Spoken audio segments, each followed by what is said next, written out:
Halo semua, bagaimana kabar kalian? Semoga baik-baik aja ya cuy. Melanjutkan video saya sebelumnya, di video kali ini saya akan membahas alur cerita dari film berjudul Hati Merdeka, yang merupakan film terakhir dari trilogi Merah Putih. Sebelum masuk ke alur ceritanya, ada baiknya kalian simak dulu tokoh penting dalam film ini. Jika sudah, mari kita mulai.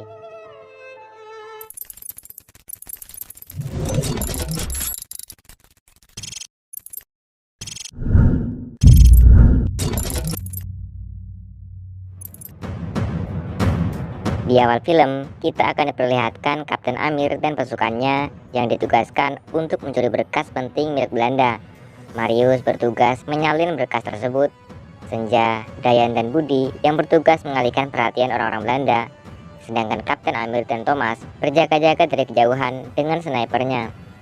Setelah berhasil mendapatkan apa yang mereka cari, mereka semua bergegas pergi ke belakang. Mereka berniat melarikan diri dengan menggunakan kuda yang telah disiapkan. Namun sayang, Budi yang mencoba untuk pergi ditangkap oleh orang Belanda karena dikira Budilah yang mencuri berkas tersebut. Thomas yang telah bersiap untuk menembak dicegah oleh Kapten Amir. Thomas lalu pergi dan membiarkan Kapten Amir sendiri yang akan mengatasinya. Budi yang masih sangat belia harus menanggung derita karena terus dipukuli oleh orang-orang Belanda itu. Kapten Amir yang tak tega lalu menembak Budi tepat di jantungnya, termasuk orang Belanda tersebut. Kenapa Budi harus dibunuh oleh Kapten Amir? Alasannya adalah karena setiap penyusup yang berhasil ditangkap oleh Belanda, mereka pasti akan menyiksa dan membunuh penyusup tersebut.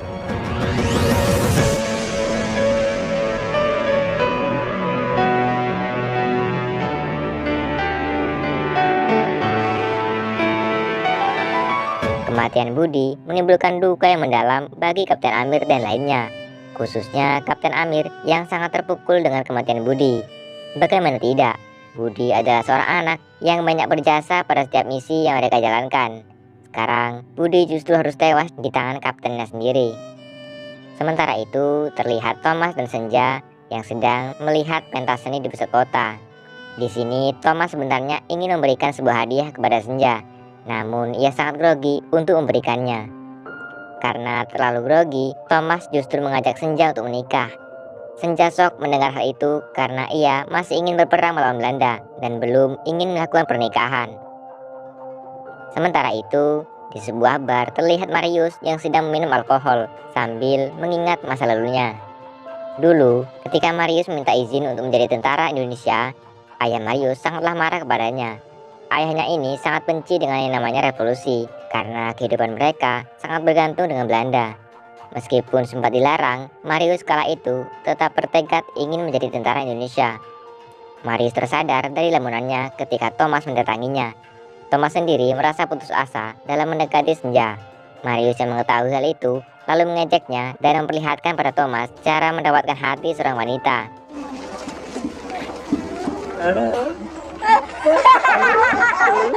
Mengetahui Dayan yang bisu, Kapten Sofwan dan teman-temannya justru tertawa. Belakangan diketahui kalau Kapten Sofwan pernah ikut dalam peperangan melawan Belanda tempo lalu. Namun karena Kapten Sofwan pengecut, ia dan pasukannya justru memilih mundur waktu itu. Hal itulah yang dikatakan Thomas kepada orang-orang di sana, sehingga membuat Kapten Sofwan tersinggung dan mereka pun berkelahi.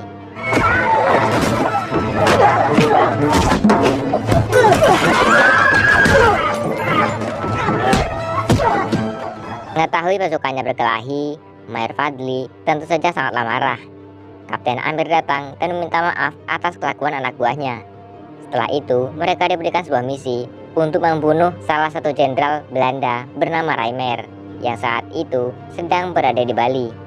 Reimer adalah seorang petinggi Belanda yang sangat kejam dan tak memiliki rasa belas kasihan kepada tawanannya.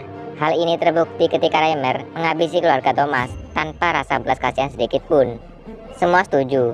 Namun Amir yang masih trauma dengan misi sebelumnya memilih untuk tidak ikut dalam misi tersebut karena menurutnya tujuan akhir misi adalah membunuh Reimer, bukan untuk kemerdekaan. Kapten Amir lalu melepaskan semua pangkatnya dan pergi meninggalkan tempat itu. Dayan mengejar Amir dan berusaha membujuknya agar mau ikut. Dayan sangat kecewa dengan sikap Amir sampai-sampai ia mengajaknya berkelahi. Aku tahu mereka iblis. Apa bedanya kita sama mereka?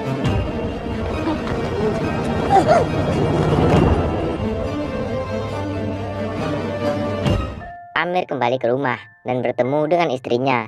Kapten Amir mengatakan kalau saat ini dirinya bukan lagi seorang tentara. Melati sangat senang mendengar hal itu karena suaminya akan punya banyak waktu di sampingnya saat ia melahirkan nanti. Sementara itu, ketika Dayan menjelaskan strategi penyerangan mereka di Bali, Thomas justru tak mengerti bahasa isyarat yang dipakai oleh Dayan.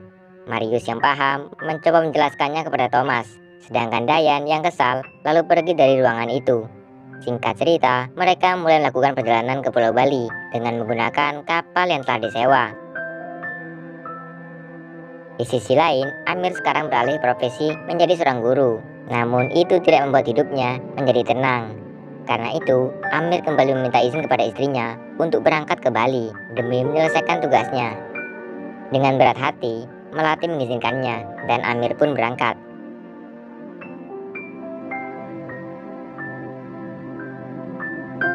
Sementara itu, kapal yang dinaiki Thomas dan teman-temannya diserang oleh petugas keamanan Belanda. Alih-alih ingin menyerang balik, mereka justru disandra oleh nakoda kapal dan anak buahnya. Orang-orang itu sudah bayar kami lebih banyak.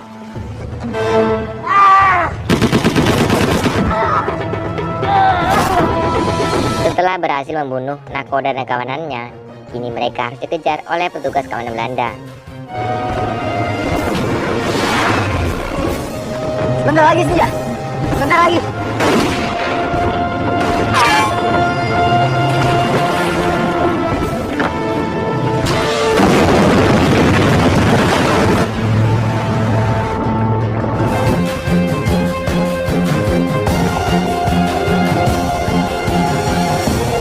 Ketika mereka semua hendak masuk ke hutan, Marius jatuh tak sadarkan diri. Sementara itu, di markas Belanda, terlihat Reimer sedang menghukum cambuk tawanannya. Ia kembali teringat akan masa kelamnya dulu, saat ia ditawan oleh pasukan Jepang. Reimer yang terikat tak bisa berbuat apa-apa ketika melihat istrinya dibunuh dengan sangat keji oleh tentara Jepang. Kembali ke Thomas dan lainnya, Marius akhirnya siuman. Mereka pun kembali melanjutkan perjalanan. Di tengah perjalanan, mereka mendengar suara teriakan dari dalam rumah.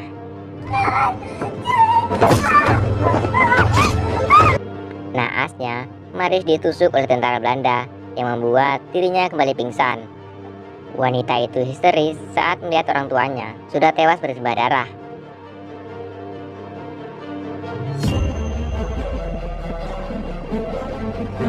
Wanita yang belakangan diketahui bernama Dayu lalu mengajak mereka semua untuk bertemu Wayan Suta. Wayan Suta sendiri membuat tempat persembunyian di sebuah gua. Thomas lalu diajak naik dan ternyata di sana sudah ada Kapten Amir. Thomas sempat bertengkar dengan Kapten Amir, namun dihentikan oleh Wayan Suta. Mereka lalu mengatur strategi dengan dibantu oleh Dayu dan penduduk lainnya.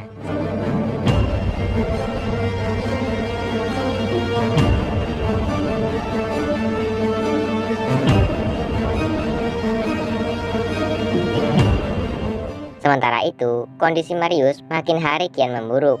Dayu mengatakan bahwa yang bisa membuat Marius sembuh ialah mereka harus berdoa.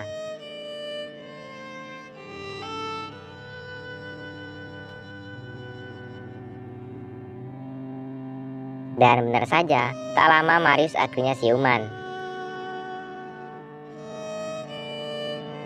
Dayu mendatangi Raimen untuk memberitahunya tentang keberadaan tentara Indonesia di Bali. Keesokan harinya, Raimen dan pasukannya bergegas menuju ke lokasi yang disebutkan Dayu, yang ternyata itu semua hanyalah jebakan untuk Belanda.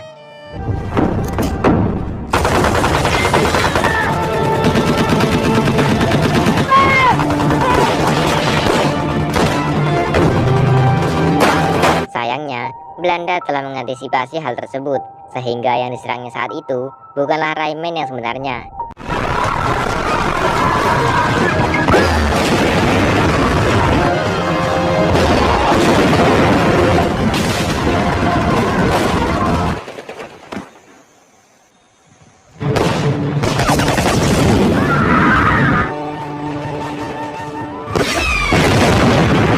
Wayan Suta yang terbunuh dalam peperangan membuat Kapten Amir sangatlah marah.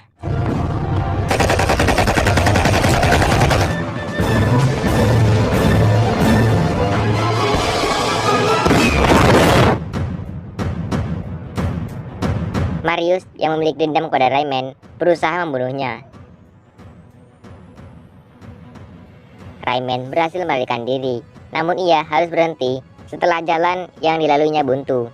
Di sini sebenarnya ada peluang Thomas untuk membalaskan dendam, namun ia tidak jadi melakukannya.